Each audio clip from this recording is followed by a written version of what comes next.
18 अगस्त 1945 द्वितीय विश्व युद्ध अपने अंतिम चरण में था। जापान ने आत्मसमर्पण कर दिया था और पूरी दुनिया एक नई सुबह की उम्मीद कर रही थी। लेकिन ठीक उसी दिन ताइवान के ताइहोकू, जिसे अब ताइपे कहा जाता है, के हवाई अड्डे पर एक ऐसी घटना घटी जिसने भारत के इतिहास में एक ऐसा रहस्य पैदा कर दिया जो आज तक अनसुलझा है। एक जापानी बम वर्षक विमान रनवे से उड़ान भरता है और कुछ ही पलों बाद हवा में ही उसमें धमाका हो जाता है। विमान जमीन पर गिरता है और आग की लपटों में घिर जाता है। कुछ दिनों बाद टोक्यो रेडियो से एक घोषणा होती है। आजाद हिंद फौज के सर्वोच्च कमांडर नेताजी सुभाष चंद्र बोस का एक विमान दुर्घटना में निधन हो गया है। पूरा भारत शोक में डूब गया, हर आंख नम थी। लेकिन इस दुखद खबर के पीछे जो कहानी बुनी जा रही थी उसमें इतने बड़े बड़े छेद थे कि अगर आप उन्हें करीब से देखेंगे तो आपके पैरों तले जमीन खिसक जाएगी। क्या आप जानते हैं कि जिस अस्पताल में नेताजी की मृत्यु का दावा किया गया वहां उनके नाम का कोई डेथ सर्टिफिकेट कभी बना ही नहीं। उनका डेथ सर्टिफिकेट इचिरो ओकुरा नाम के एक जापानी सैनिक के नाम पर बनाया गया था। क्या आप जानते हैं कि उस कथित विमान दुर्घटना की कोई भी तस्वीर कभी सामने नहीं आई? और सबसे हैरान करने वाली बात, क्या आप जानते हैं कि दशकों बाद जब भारत सरकार के एक जांच आयोग ने ताइवान सरकार से संपर्क किया तो ताइवान की सरकार ने आधिकारिक तौर पर लिखित में जवाब दिया कि 18 अगस्त 1945 को ताइहोकू में कोई विमान दुर्घटना हुई ही नहीं थी। जी हाँ, आपने बिल्कुल सही सुना। उस दिन उस हवाई अड्डे पर कोई विमान क्रैश नहीं हुआ था। तो फिर 18 अगस्त की वह कहानी किसने घड़ी, क्यों घड़ी गई? और अगर नेताजी उस दिन नहीं मरे तो वे कहां गए? आज हम इतिहास के पन्नों में दबे उस सच की तलाश करेंगे जिसे कई दशकों तक सत्ता के गलियारों में छुपा कर रखा गया। हम बात करेंगे उन फाइलों की जो सालों तक टॉप सीक्रेट रहीं, उन गवाहों की जिनकी आवाजें दबा दी गईं, और उस गुमनामी के अंधेरे की जिसने हमारे सबसे बड़े नायक को निगल लिया। कहानी की शुरुआत होती है उस कथित विमान दुर्घटना से। कर्नल हबीबुर रहमान, जो उस विमान में नेताजी के साथ होने का दावा करते थे, उनके अनुसार विमान के उड़ान भरने के तुरंत बाद उसका एक प्रोपेलर टूट गया।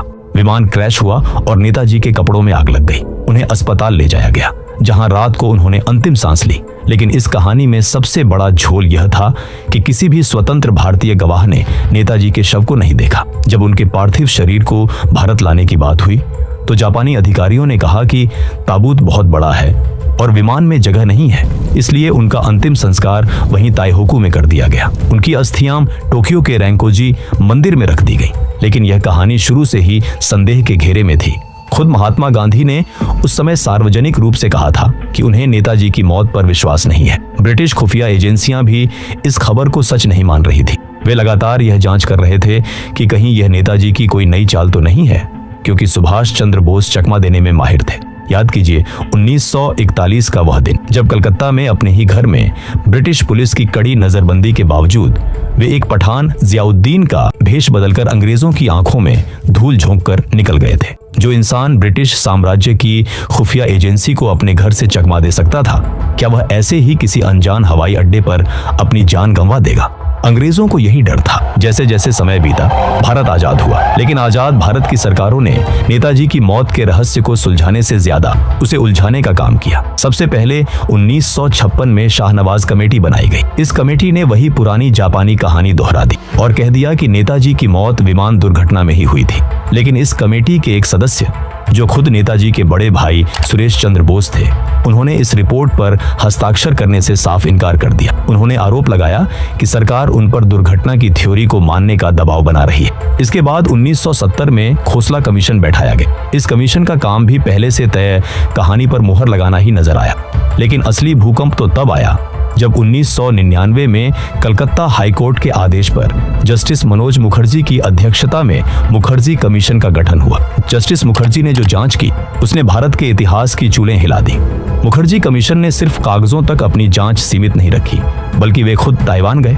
उन्होंने वहां के सरकारी रिकॉर्ड खंगाले और तभी वह सच्चाई सामने आई जिसने सबको स्तब्ध कर दिया। ताइवान के अधिकारियों ने अपने पुराने रिकॉर्ड देखकर स्पष्ट रूप से बताया कि 18 अगस्त 1945 और उसके आसपास के कई हफ्तों तक ताइहोकू हवाई अड्डे पर कोई भी विमान दुर्घटनाग्रस्त नहीं हुआ था। वहां के श्मशान घाट के रिकॉर्ड में सुभाष चंद्र बोस या उनसे मिलते जुलते किसी व्यक्ति के दाह संस्कार का कोई जिक्र नहीं था। जो राख रैंकोजी मंदिर में रखी थी उसके बारे में जापानी अधिकारियों ने कभी डीएनए टेस्ट की अनुमति नहीं दी। मुखर्जी कमीशन ने अपनी रिपोर्ट में साफ शब्दों में लिखा, नेताजी की मौत विमान दुर्घटना में नहीं हुई थी और रैंकोजी मंदिर में रखी अस्थियां उनकी नहीं हैं।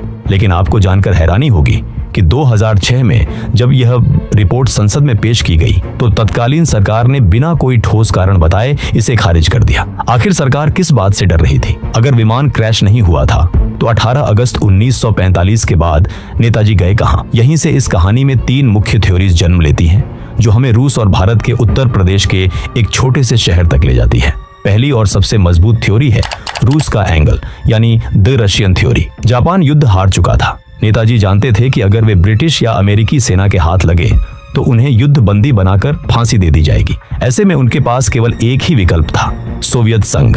नेताजी की नीतियां हमेशा से सोवियत संघ की ओर झुकाव रखती थी और वे अंग्रेजों के खिलाफ रूस की मदद लेना चाहते थे। कई इतिहासकारों और खुफिया दस्तावेजों के अनुसार ताइहोकू का विमान हादसा दरअसल नेताजी को सुरक्षित रूस पहुंचाने के लिए रचा गया एक कवर अप, यानी एक नाटक था। जापानी सेना की मदद से नेताजी मंचूरिया के रास्ते सोवियत संघ की सीमा में दाखिल हो गए थे। लेकिन वहां क्या हुआ? द्वितीय विश्व युद्ध के बाद दुनिया बदल चुकी थी। शीत युद्ध शुरू होने वाला था और रूस भारत के तत्कालीन नेतृत्व के साथ अपने संबंध खराब नहीं करना चाहता था। कुछ ब्रिटिश और अमेरिकी खुफिया रिपोर्टों में यह दावा किया गया कि नेताजी को जोसेफ स्टालिन के आदेश पर साइबेरिया की याकुत्स्क जेल यानी गुलग में बंदी बना लिया गया था। क्या हमारे देश के नेताओं को इस बात की भनक थी? 1946 में भारत के महान स्वतंत्रता सेनानी और नेताजी के साथी मुथुरामलिंगम थेवर ने दावा किया था कि उन्होंने नेताजी से चीन की सीमा के पास गुप्त रूप से मुलाकात की थी। इसके अलावा भारत के पूर्व राष्ट्रपति डॉक्टर सर्वपल्ली राधाकृष्णन जब रूस में भारत के राजदूत थे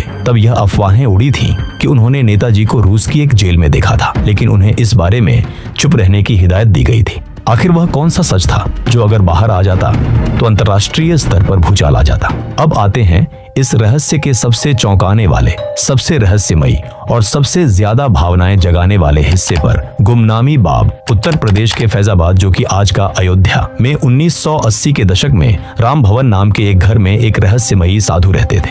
लोग उन्हें गुमनामी बाबा या भगवन जी कहते थे। वे कभी किसी के सामने नहीं आते थे, हमेशा एक पर्दे के पीछे से बात करते थे। उनकी आवाज भारी थी और उनका लहजा बिल्कुल वैसा था जैसा हम नेताजी के भाषणों में सुनते हैं। वे बंगाली, अंग्रेजी, जर्मन और धारा प्रवाह हिंदी बोलते थे।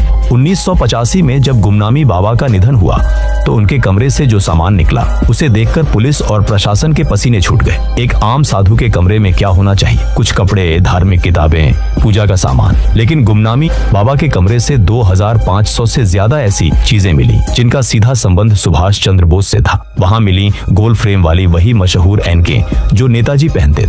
वहां मिला रोलेक्स की एक बेहद महंगी और दुर्लभ घड़ी, आजाद हिंद फौज की यूनिफॉर्म, 1930 के दशक के विदेशी सिगार, जर्मन दूरबीन और सबसे बड़ी बात, वहां ऐसे ऐसे लोगों की चिट्ठियां मिली जो आजाद भारत के सबसे प्रभावशाली लोग थे। आरएसएस के तत्कालीन सरसंघचालक एमएस गोलवलकर और आजाद हिंद फौज के पूर्व अधिकारी पवित्र मोहन रॉय जैसे लोगों के पत्र उस कमरे में मिले जो नियमित रूप से बाबा के संपर्क में थे। कमरे से कई किताबें मिली जिनमें से कई राजनीति और युद्ध नीति पर थी। किताबों के पन्नों के किनारों पर हाथ से लिखे हुए नोट्स थे। जब हैंडराइटिंग एक्सपर्ट्स ने गुमनामी बाबा की उस लिखाई का मिलान नेताजी सुभाष चंद्र बोस की पुरानी लिखाई से किया तो कई एक्सपर्ट्स ने यह पुष्टि की कि यह लिखावट एक ही इंसान की है। गुमनामी बाबा अक्सर पर्दे के पीछे से अपने गिने चुने भक्तों से देश की राजनीति, विश्व युद्ध के समय की रणनीतियों और अंतर्राष्ट्रीय कूटनीति पर इस तरह से बात करते थे जैसे वे खुद उन घटनाओं के केंद्र में रहे हों। जब उनसे उनके असली नाम के बारे में पूछा जाता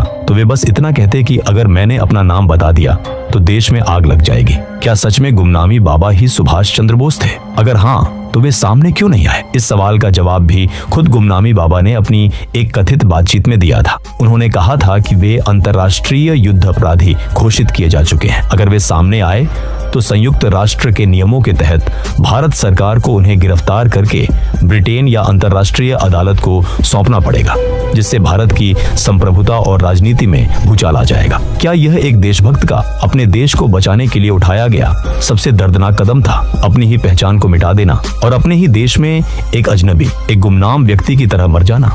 इस कहानी का एक और बेहद स्याह पहलू है जो सीधे आजाद भारत की सरकारों पर सवाल उठाता है। ये पहलू है जासूसी। 2015 और 2016 में कलकत्ता और दिल्ली में दशकों से बंद खुफिया फाइलों को डिक्लासिफाई किया गया। इन फाइलों के खुलने के बाद जो सच बाहर आया उसने हर भारतीय का खून खौला दिया। दस्तावेजों से पता चला कि 1948 से लेकर 1968 तक यानी पूरे 20 सालों तक भारत सरकार की खुफिया एजेंसी इंटेलिजेंस ब्यूरो नेताजी के परिवार की जासूसी कर रही थी। कलकत्ता के एल्गिन रोड पर स्थित उनके पैतृक आवास पर जासूस तैनात थे। उनके भतीजे अमीयनाथ बोस और शिशिर कुमार बोस के हर पत्र को बीच में ही रोककर पढ़ा जाता था। उनके देश विदेश के हर दौरे पर नजर रखी जाती थी, यहाँ तक कि वे किससे मिल रहे हैं, क्या बात कर रहे हैं, इसकी रिपोर्ट सीधे प्रधानमंत्री कार्यालय तक पहुंचाई जाती थी। अब जरा सोचिए, अगर सरकार को पूरा यकीन था कि 1945 में विमान दुर्घटना में नेताजी की मौत हो चुकी है, तो फिर 20 साल बाद तक उनके परिवार की जासूसी क्यों की जा रही थी? क्या कोई मरे हुए इंसान की जासूसी करता है? या सरकार को यह डर था कि नेताजी जिंदा हैं और किसी भी दिन वापस लौटकर देश की राजनीति का रुख बदल सकते हैं? यह जासूसी इस बात का सबसे बड़ा सबूत है कि सत्ता में बैठे लोग खुद 18 अगस्त 1945 की कहानी पर विश्वास नहीं करते थे। उन्हें पता था कि टाइगर अभी जिंदा है। नेताजी सिर्फ एक व्यक्ति नहीं थे, वे एक विचार थे, एक ऐसा विचार जिसने ब्रिटिश साम्राज्य की नींव में डायनामाइट लगा दिया था। जब आजाद हिंद फौज के सैनिक पकड़े गए और उन पर दिल्ली के लाल किले में मुकदमा चला, तो पूरे देश की सेना और नौसेना में अंग्रेजों के खिलाफ बगावत हो गई थी। 1946 की नेवी म्यूटिनी ने अंग्रेजों को यह साफ कर दिया था कि अब वे भारतीय सैनिकों के दम पर भारत पर राज नहीं कर सकते। और यह बगावत किसकी प्रेरणा से हुई थी? नेताजी सुभाष चंद्र बोस। क्लेमेंट एटली, जो उस समय ब्रिटेन के प्रधानमंत्री थे और जिन्होंने भारत की आजादी के दस्तावेजों पर हस्ताक्षर किए थे, उन्होंने दशकों बाद एक भारतीय अधिकारी से बातचीत में स्वीकार किया था कि अंग्रेजों ने भारत गांधी के अहिंसा आंदोलन की वजह से नहीं, बल्कि सुभाष चंद्र बोस की आजाद हिंद फौज के खौफ और भारतीय सेना में हुई बगावत के कारण छोड़ा था। लेकिन उस महानायक को हमने क्या दिया? आजादी के बाद उनका नाम इतिहास के पन्नों में हाशिए पर धकेल दिया गया। उनकी मौत को एक फाइल बनाकर बंद कर दिया गया। जब जब सच्चाई बाहर आने की कोशिश करती, कोई ना कोई नया पर्दा डाल दिया जाता। आज इतने सालों बाद भी वह रहस्य वहीं का वहीं है। रैंकोजी मंदिर में रखी राख आज भी डीएनए टेस्ट का इंतजार कर रही है। रूस के पुराने आर्काइव्स आज भी पूरी तरह से नहीं खोले गए हैं और गुमनामी बाबा का वह कमरा आज भी खामोशी से चीख चीख कर कुछ कहना चाहता है। हम शायद कभी भी 100% यकीन के साथ यह न जान पाएं कि 18 अगस्त 1945 के बाद नेताजी के साथ असल में क्या हुआ था। क्या वे साइबेरिया की कड़कड़ाती ठंड में किसी जेल की कोठरी में अपने देश को याद करते हुए दुनिया से चले गए, या फिर फैजाबाद के एक छोटे से कमरे में गुमनामी का चोला ओढ़कर उन्होंने अपनी आखिरी सांस ली? सच चाहे जो भी हो, लेकिन एक बात तय है, सुभाष चंद्र बोस कभी नहीं मरे। वे उस विमान दुर्घटना में नहीं मरे, वे सियासत की बंद फाइलों में नहीं मरे, और वे समय की धुंध में भी नहीं मरे। वे भारत की रगों में बहने वाले खून में जिंदा है। वे हर उस आवाज में जिंदा हैं जो अन्याय के खिलाफ उठती है। जय हिंद सिर्फ एक नारा नहीं है, यह उस अमर सेनानी की वो गूंज है जो जब तक भारत का अस्तित्व है तब तक हवाओं में गूंजती रहेगी। तो अगली बार जब आप इतिहास की कोई किताब पढ़ें, तो यह जरूर याद रखिएगा कि जो पन्ने आपको पढ़ाए जाते हैं, कई बार सबसे बड़े सच उन्हीं पन्नों के बीच की खाली जगह में छिपे होते हैं। नेताजी का जीवन एक खुली किताब था, लेकिन उनकी मृत्यु एक ऐसा बंद लिफाफा है जिस पर लिखा तो बहुत कुछ है, लेकिन उसके अंदर का सच आज भी किसी के पढ़ने का इंतजार कर रहा है। दोस्तों, इतिहास के पन्ने अक्सर सच को दबा देते हैं, लेकिन डॉको हिडन पर हम उन परतों को उधेड़ना जारी रखेंगे। क्या आपको लगता है कि गुमनामी बाबा ही नेताजी थे? अपनी राय कमेंट्स में जरूर बताएं। जय हिंद।